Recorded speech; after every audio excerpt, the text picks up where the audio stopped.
Hey guys, if you recognize that song, you probably know that we're in for a bumpy ride in our scene today. We're doing Romeo and Juliet course, and today we're on Act 3, Scene 5.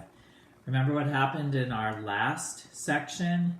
We had the friar set up a plan so that Romeo and Juliet could get there happily ever after. But then, almost instantaneously, Lord Capulet messes it up. He decides to go ahead and let Paris marry Juliet, regardless of what Juliet wants. So today's scene is going to get real. This is the scene that I've told you about for quite a while that is going to show really what kind of parents Juliet has. Remember when we talked about our 13 reasons why, we talked about how everybody's to blame, and especially Juliet's parents are really going to drop the ball today. And unfortunately, so is the nurse. So if you're ready, let's go ahead and start. And you do want to take notes today, guys, and I'm going to give you some instruction at the end of something to be thinking about for our check for understanding. So as we start our scene, Romeo has snuck up to Juliet's balcony, and they're saying their goodbyes before he continues with the friar's plan, going off to Mantua. They have a really hard time saying goodbye, and in fact, Juliet kind of plays this game saying it's not so late, it's not really morning birds that you hear, that the birds that sing at night, it's not really the sunrise, it's just the moonlight, etc. And the nurse starts calling from off stage, and that encourages them to say their goodbyes. We get our second premonition in this section. Remember, our first one was when Romeo was walking into the party and he says that he has a really bad feeling that something's going to happen at that party that's going to lead to his death. This time, Juliet has a premonition, and that is right when Romeo climbs down the balcony and they're saying their final goodbye. She looks down at him and she says something really strange. She says, "O God, I have an ill-divining soul. Methinks I see thee now thou art so low as one dead in the bottom of a tomb. Either my eyesight fails, or thou lookest pale." And then Romeo responds in kind. He says, "Trust me, love, in my eyes, so do you." So what they basically just said is, I'm getting this weird feeling that the next time I'm going to see you is when you're dead. And that actually does come to pass. If you don't understand how that can be, we will talk about that when we get to that part. So Lady Capulet comes in, and remember, Lord Capulet told Lady Capulet that she was the one that had to talk to Juliet and start getting her ready for the wedding. Now, what's kind of interesting here, guys, is Juliet is smart, and she knows her words. What she's going to do is she's going to talk to her mom. She's going to answer questions.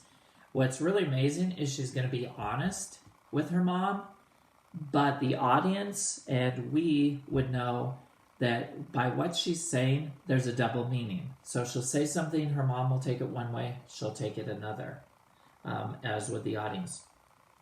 So when Lady Capulet comes in, she asks, "How are you doing?" Juliet says, "Well, of course I'm not so well with everything that's going on." And Lady Capulet asked her, "Are you weeping over, a loss?" Insinuating Tybalt, of course. And Juliet says, "Yes, let me weep for such a feeling loss." And Lady Capulet tries to comfort her a little bit, and they continue with this verbal double entendre. Lady Capulet says, "The reason you're so upset is because of Romeo," insinuating again killing Tybalt. And Juliet says, "No man like Romeo hurts my heart so much." And of course, she's talking about being in love with him and him being gone. Lady Capulet again thinks she's talking about Tybalt. Lady Capulet talks about perhaps sending somebody off, like an assassin, a paid assassin. So this is getting really dark. Sending off an assassin to kill Romeo. And Juliet says, "I never shall be satisfied with Romeo till I behold him. And then she does something really weird. She has the word dead in there, and she pauses. So her mom thinks that she's saying, I won't be satisfied with Romeo till I behold him dead.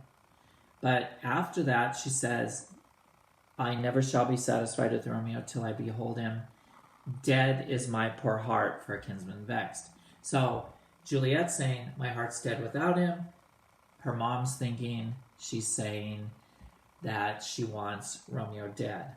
She also kind of slips in there saying, hey, if you do find an assassin to do this, give me the poison. I will take it to Romeo. She says things like, I can't wait to get my hands on him. And of course, Tybalt's death is what Mom is thinking about, that she's going savage and wants to kill him. But we know that she wants to get her hands on him because they're now married and she's in love with him, of course.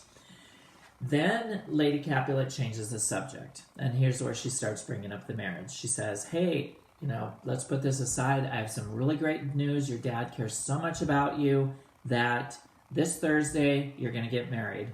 And Juliet says, are you kidding me right now? This is really fast. He hasn't even come and talked to me. He hasn't wooed me. I don't even know the man. She says, I won't marry him. I would marry Romeo before I'd marry him. Well, obviously with the double meaning again, we know what she's saying. And again, she is married. Juliet tells her mom, tell my dad this is the way it is. And Lady Capulet starts to show her true side there, because she's like, here comes your father, tell him yourself and see how he takes it. So when Lord Capulet comes in, at first he's all congenial. Usually the scene is portrayed with Juliet sitting on his lap. And he's like, oh, my poor dear, she's crying, she's so upset. You need to get through this. And then turns to the wife and says, have you told her the good news? And look at what Lady Capulet says. Lady Capulet says, aye, sir, but she will none. She gives you thanks. I would the fool were married to her grave. So she pretty much just said, she doesn't want to do what we want her to do. She might as well be dead for all I care. Lord Capulet's so egotistical, guys, that he can't understand what's happening. Remember, he thought that Juliet would do what he wanted to do simply because he wants it. Because he starts off this soft, like, wait a minute, take me with you, meaning explain this to me. She doesn't want this. This is a good match. And she's not even really worthy of this match. That's a nice insult slid in there on the DL. And she tries to tell him, Juliet tries to tell her dad, I can't do this. And Lord Capulet gets really upset. And this is when he says, you know what? You can stop your talking, because if you don't get to church on Thursday, I'm going to drag you there. And then he calls her all these names. He says, the quote is, but fettle your fine joint-skins Thursday next to go with Paris to St. Peter's Church, or I will drag thee on a hurdle thither. Out, you green sickness carrion. Out, you baggage, you tallow face. At this point, Juliet literally gets on her knees and she says, Father, I beseech you on my knees. Hear me with patience but to speak a word. And Capulet just goes off. He says, hang thee, young baggage, disobedient wretch. I tell thee what, get thee to church on Thursday or never after look me in the face. So he's saying, you do what I want or you're out of my life. He says, speak not, reply not, do not answer me, my fingers itch. He's pretty much saying, it's all I can do not to choke the life out of you right now. Then it gets even uglier. He turns to his wife and says, we scarce thought us blessed that God had lent us but this only child. We thought she was a blessing. But now I see that this one is one too much and that we have a curse in having her. So he literally just said, all this time we thought our daughter was a blessing. Now we realize she's a curse. The nurse steps in then and tries to get him to kind of calm down a little bit. And he goes off on the nurse. He says, "Peace, you mumbling fool! Utter your gravity over a gossip's bowl, for here we need it not." And what can she do? She stepped up. She was pretty bold, stepping up to her employer, her boss, Lord Capulet. We see very quickly he's a total control freak. And before he storms out of the room, his last speech is how mad he is. He's just trembling. He's red. He's about ready to pop a vein. He's probably smacked her around a couple times in this scene as well. Maybe threatened to even smack the nurse also. But he says, "I cannot even believe that we worked so hard to find the perfect match for you." Well, if you remember, I'm not seeing any work because Paris was the one that kept coming to them and hounding. Hey, what did she say? Hey, what do you think? Hey, can I marry her? So not that much work. But he says, we did all this stuff. We find this perfect guy, perfect because he's a count. And then to have you say, "I'll not wed, I cannot love, I'm too young, I pray you pardon me." And he says, "And if you will not do this, graze where you will, or you shall not house with me. Look to it, bethink you, I do not use to jest." So he says, you're going to get kicked out of the house, you're going to be on your own, and I'm totally serious about this. He says, "Thursday is near, lay hand on heart advice, and you be mine, I'll give you to my friend. And you be not," and here he goes way out of line, "you can hang, you can beg, you can starve, you can die in the streets, for by my soul I'll never acknowledge thee, nor what is mine shall never do thee good." So it pretty much just says, I don't care if you die in the streets. I'm going to disown you, I'm kicking you out, you will have nothing to do with my family or with me if you don't do what I want. And then he says, "Trust to it, bethink you, I'll not be forsworn," and he storms out of the room. Like, again, red-faced, about ready to explode. Well, the ladies are left in the room, kind of in shock perhaps, and Juliet turns to her mom first. And she, again, literally is probably on her knees begging. She says, "Mother, cast me not away. Delay this marriage for a month or a week, or if you do not, make the bridal bed in that dim monument where Tybalt lies." She says, "Mom, you have to help me with this. This is going to kill me." And Lady Capulet, prize piece of work, she says, "Talk not to me, for I will not speak a word. Do as you wilt, for I have done with thee." She pretty much just says, I'm not going to help you. I'm not going to go through your dad on your behalf. You can do whatever you want, because I'm finished with you. And then she walks out of the room. So Juliet's left there with the nurse. Here's where it gets a little tricky, guys. The nurse means well. But after the scene that just happened, after Romeo gets banished, the nurse kind of gives up. Juliet turns to her and she says, "How can this be prevented? I'm already married. I can't do this. So you need to give me some advice. You need to give me some comfort. You need to help me with this because I can't do this." Here's something that you need to know as well. Remember we said that the characters in this play are very superstitious, sure, but they're also very religious. Juliet knows and believes that it is a major sin if she were to be married to two people. And so she pretty much says that, I can't do this. I can't marry a second person. Not only do I not love him, but in the eyes of God, that is dooming me to hell. So the nurse says, and she's probably dejected and maybe crying a little bit, but she says, here's the deal. Romeo's banished and all the world to nothing, that he dares never come back to challenge you. So he's gone, and to tell you the truth, he's probably never going to be able to come back. She says, because of that, I think you're just better off if you just marry Paris.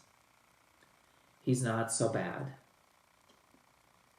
You might as well consider Romeo dead, as much use as he's going to be to you.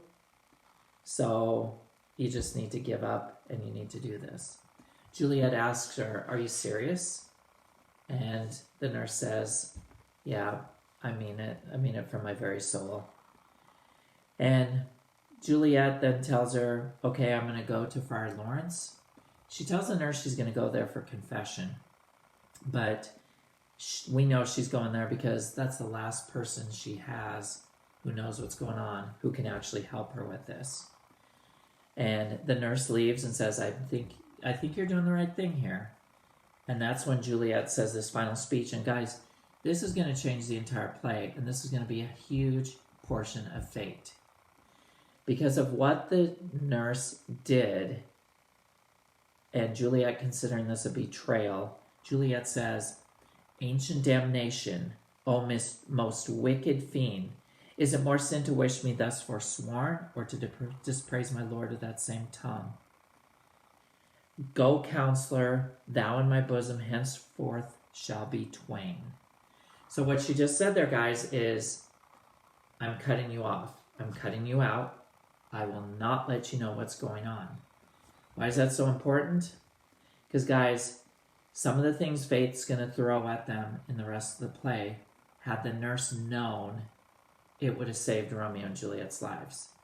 But because the nurse said that Juliet should go ahead and marry Paris, because Juliet took that as a betrayal, and because Juliet cut the nurse out of her life, the nurse isn't going to know what's really happening from here on out. It's like ghosting somebody. So, pretty intense scene. In our next scene, guys, we are going to have Juliet at Friar Lawrence's. She's going to be asking him for some help. A little awkwardly, when she gets there, Paris is there, setting up the wedding as well, which is making Friar Lawrence all sorts of fidgety, because he as well cannot marry Juliet to somebody else when he married her to Romeo. So we will go ahead and continue that the next time. What I want you to do is, I want you to be thinking, I will post on RenWeb your assignment, your check for understanding on this, but I want you to be thinking about the characters who are in the scene. Specifically, Lord Capulet, Lady Capulet, and the nurse. And I want you to think which one of these characters made the biggest mistake here. So again, all three of them just did something major that's going to lead to Juliet's and Romeo's death. But I want you to think which one of them made the biggest mistake in how they handled this situation. So, I will be talking to you soon. And as always, remember, you are blessed to be a blessing. Adios. Hasta mañana.